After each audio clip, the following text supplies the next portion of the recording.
மத்தேயு எழுதிய நற்செய்தி அதிகாரம் 9 இறை வசனங்கள் 1 முதல் 8 முடிய. இயேசு படகேறி மறுகரைக்கு சென்று தம் சொந்த நகரை அடைந்தார். அப்பொழுது சிலர் முடக்குவாதமுற்ற ஒருவரை கட்டிலில் கிடத்தி அவரிடம் கொண்டு வந்தனர். இயேசு அவர்களுடைய நம்பிக்கையைக் கண்டு முடக்குவாதமுற்றவரிடம், மகனே, துணிவோடிரு, உன் பாவங்கள் மன்னிக்கப்பட்டன என்றார். அப்பொழுது மறைநூல் அறிஞர்கள் சிலர், இவன் கடவுளை பழிக்கிறான் என்று தமக்குள் சொல்லிக் கொண்டனர். அவர்களுடைய சிந்தனைகளை இயேசு அறிந்து அவர்களை நோக்கி, உங்கள் உள்ளங்களில் நீங்கள் தீயன சிந்திப்பதேன்? உன் பாவங்கள் மன்னிக்கப்பட்டன என்பதா, எழுந்து நட என்பதா? எது எளிது? மண்ணுலகில் பாவங்களை மன்னிக்க மானிட மகனுக்கு அதிகாரம் உண்டு என்பதை நீங்கள் அறிந்து கொள்ள வேண்டும் என்றார்.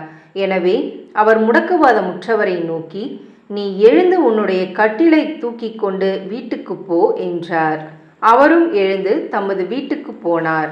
இதை கண்ட மக்கள் கூட்டத்தினர் அச்சமுற்றனர். இத்தகைய அதிகாரத்தை மனிதருக்கு அளித்த கடவுளை போற்றி புகழ்ந்தனர். இது கிறிஸ்துவின் நற்செய்தி. கிறிஸ்துவே உமக்கு புகழ்.